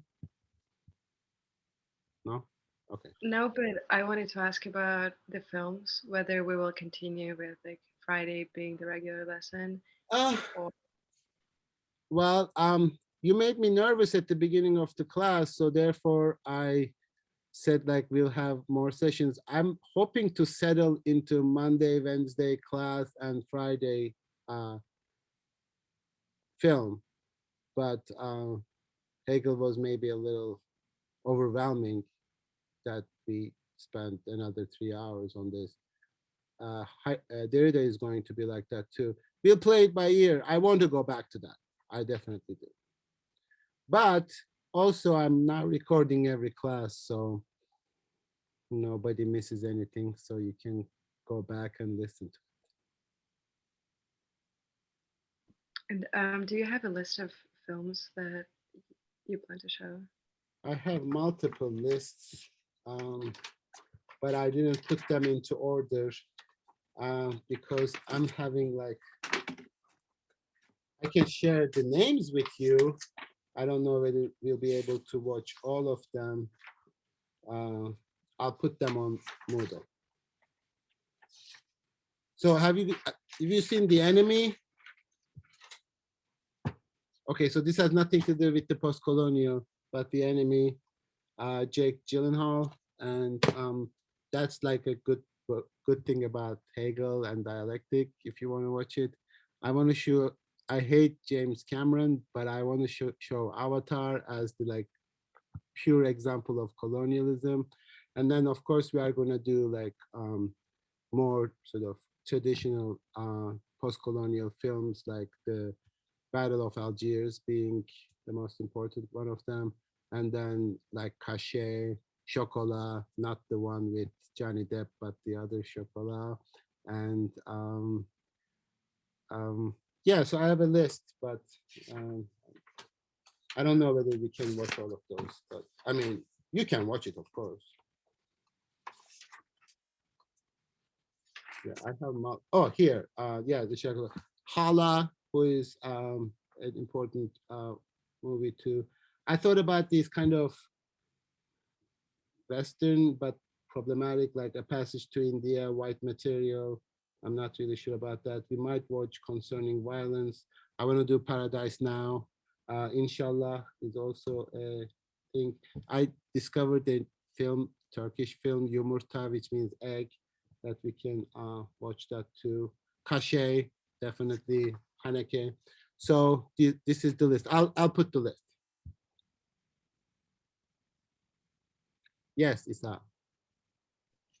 So I just had this question about like, so like in my like last 7 weeks, I was in like global dynamics class and just learned that this like Western individualism led to the exclusion of the like the existence of others or like social context from one's like ideas, which led to the like colonialistic like structures. And I just thought that like this Hegel's attempt of like double consciousness somewhat challenges the individualism, like in a way, like apart from the slave and like master and slave dialectic. Well, all I can say, I mean, I don't know what you did in your global dynamics class. For Hegel, every opposition that you set up in order to preserve a binary opposition, actually, when you start thinking about it, turns into its opposite. So individualism is not just an exclusion of community. It is a particular configuration of community. Mm-hmm. Just like communitarianism that we associate with other cultures like Turkey, for example, is a particular modification of individualism, not the lack of it and not the opposite of it. Mm-hmm. So for Hegel, that's the key in understanding the conceptual oppositions that we create, mm-hmm. and then try to solve our problems on the basis of those conceptual oppositions. And we will precisely talk about that problem with Derrida. We say Western cultures are like that and Eastern cultures are like that. Therefore, if we become more like Eastern cultures, the world is going to be a better place. No, that's just BS. That doesn't make any sense whatsoever, because whatever the identity of Western culture is always already constructed in relation to Eastern culture. So you are creating an opposition and you try to rely on that opposition, but the creation of the opposition itself is the problem. Mm. So then we are going to problematize this whole idea. Is like, does the distinction between colonizer and the colonized actually make any sense? Or conceptually, are they dependent on each other? And that complication actually is not some kind of ideological sleight of hand, but it is a way of understanding the world as it is better now. So I don't know about global dynamics, but this is Hegel. Daniel and Nolia. Nolia can go first. Yeah, mine isn't that. I just have two small logistical questions. Are we reading Derrida for Monday? Sure. Yeah. And then also, is there a spot to sign up for the protocols yet, or is that not? Oh, there is. Okay. So I can okay, let me do this, showing that whether I can even deal with, can you share Okay, just a second. I'm gonna do this. Share a link.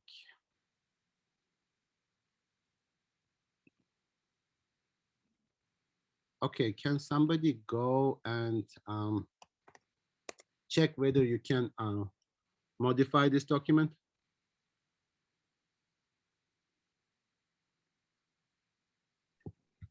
You need To give like permission. access. It says like request access if you go into the Google Doc. Is that what you were asking? Now, can you do it? Because I gave permission to anybody who has the link. Yeah. Ferret, where did you share it? Is it in the chat or an email? It's in the chat right there. Oh, I'm sorry. I only shared with Claudia. You said Okay. I didn't even notice. Yeah, okay. And you are the only one who is answering the question. So because you wrote to me, and when I answer somebody, it immediately goes to that person. So I apologize about that. So did everybody get it? Okay.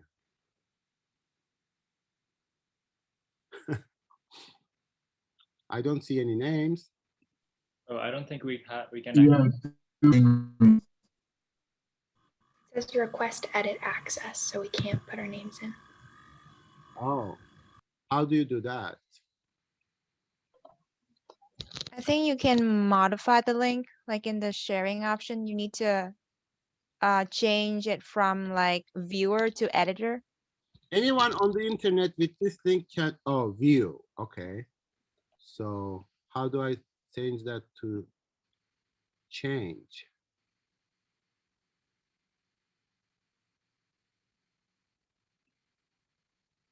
Editors can change permission and change user. Yeah, it says you can change it. You can change it. You can put your name. Sometimes when you do new permissions, it gives a new link, so you may have to send a new link.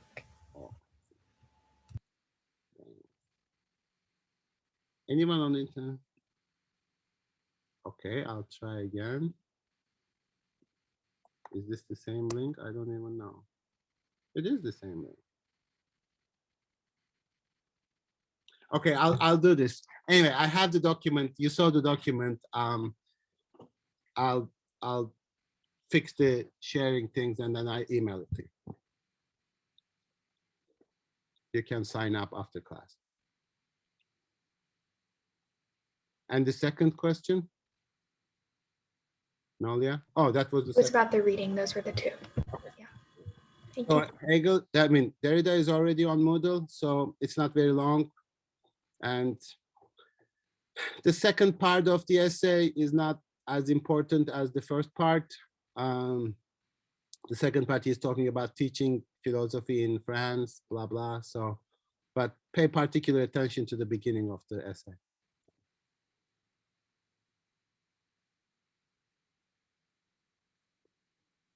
Daniel. Yeah, this is also like a class thing. Do you still have that thing you used in 19th century? Like the board sort of thing? Like the pen thing you used to do? Yes. Yeah, I feel like that would have been really useful for this. Because I remember like, yeah, it was helpful to like see it like. So you want me to draw you two little stick Yes, figures pretending exactly, to be exactly, self-consciousness? exactly like that. Just for like, I guess future classes, like some concepts I think make some like with 19th century they clicked a bit more when you sort of like wrote it out or like something in that process. But yeah. Well, we are going to spend the next class still on Hegel. So if at some point there's a need to explain this a little more concretely and visually for some people, I will bring my whiteboard and virtual Zoom Blackboard. Yeah, okay. I didn't think about that for some reason. So trying not to get too used to using Zoom too much. It's going to become a habit, and then I'm not going to be able to break free from it.